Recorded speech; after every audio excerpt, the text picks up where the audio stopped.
Okay, now I will go more into, I guess you could say, extraterrestrials on the so-called inner astral plane, the mental planes, and things like that.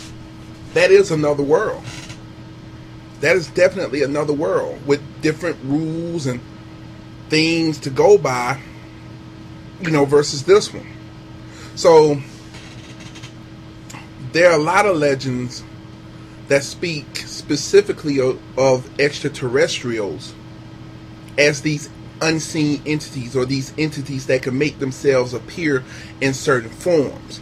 Sometimes they made themselves appear as certain animals, and that's where some of your knowledge or your science comes from, dealing with totems, or I guess you could say animal types that were used to personify certain teachings. Like, of course, like the Black Mother was either a ship or a boat, or cow or a hippo, and just so many that like the jackal would represent this, or a certain dog would represent that, and so certain individuals in times where they were really evolving to get to the point where we are now, if a being was speaking to them,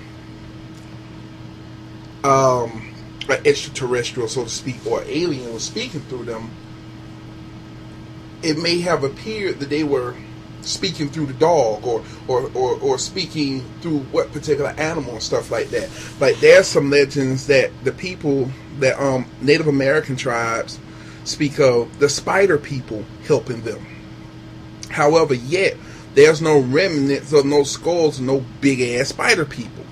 So I interpret that as a symbol or a code for something else. And it's interesting too, because if you look at the movie Conan, the very first Conan movie, his father's or his slave master's symbol was a tarantula or a spider. So maybe that has a little bit to do with that. And so a lot of times you would hear of aliens coming through, or in some cases, in some legends, taking over people, or temporarily, to teach people certain things, certain actions, agriculture, how to fight, and certain things like that. I mean, yeah, and that's also true too. So my main thing that I'm communicating to you right now, that all of this so-called alien extraterrestrial stuff is not spaceship or off-planet base. There are some off-planet.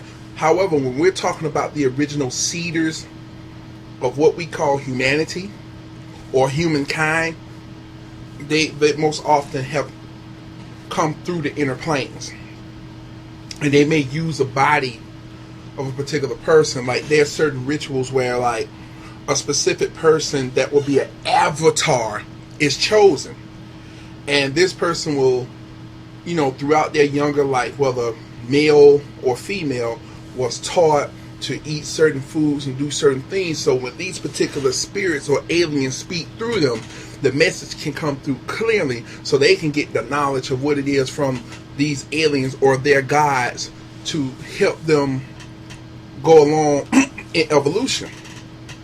Okay, then you have some other legends where ancient people did see these particular beings that will wear certain helmets that in pictoglyphs, you know what I'm saying, right? Would have on something that would look like or resemble space suits. They would come through a door of fire.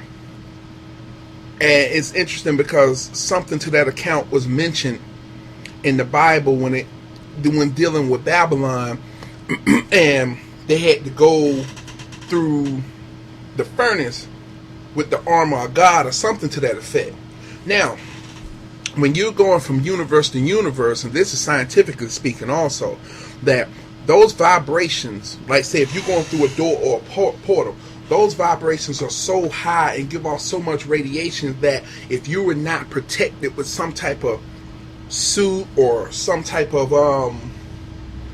protective layer, it would literally burn you up. Okay, these different stargates and things like that. So they will wear certain armor in order to protect themselves when they come through these gates.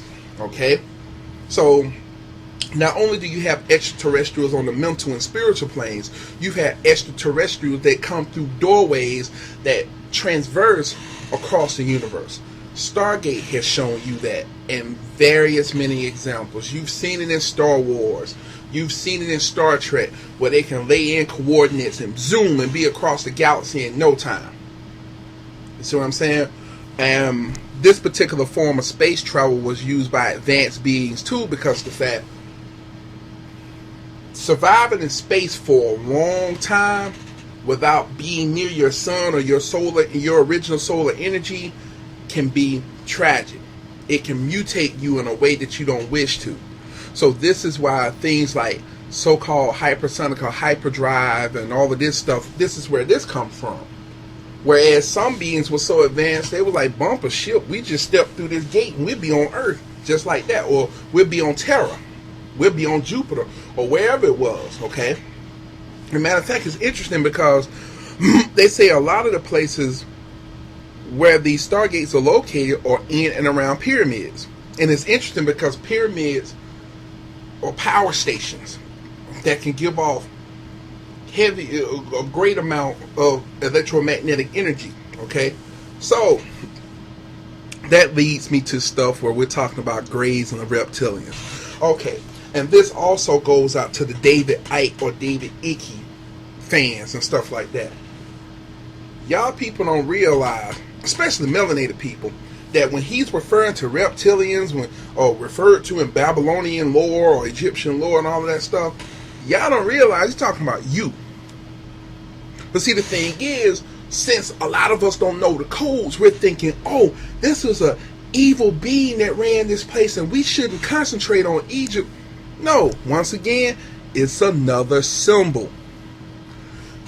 Individuals who are known to have raised their consciousness to a certain level was known as either dragon gods, snake gods, or nagas, or Naki.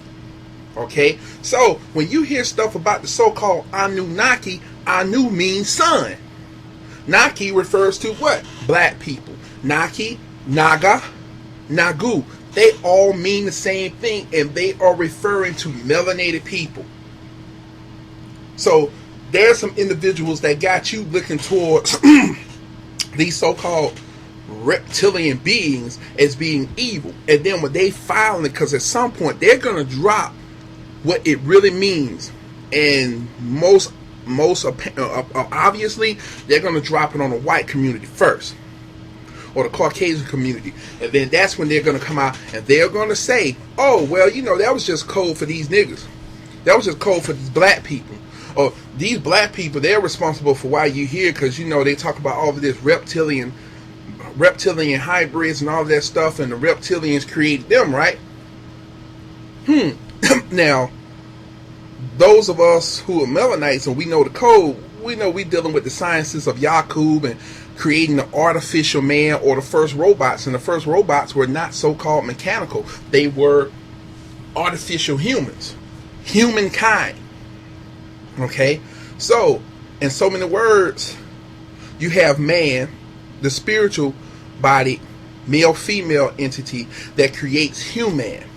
Then man also creates mankind, a kind of mental entity, a kind of individual that manifested eventually into the bodies of those who were humankind, or artificials, or synthetics. Now, I don't have to go into who the hell I'm talking about. You see what I'm saying? Most of you already know, but just don't say it. Especially those of you who have less melanated hues, you know the truth, and you've been known the truth. Some of you have been known the truth for a long time. But this is not a thing to, hey, punish you, this, that. No. We're dealing with truth. We're dealing with fact. Okay? Wow. I got to make another video? Okay. I guess there will be another part. Hotep.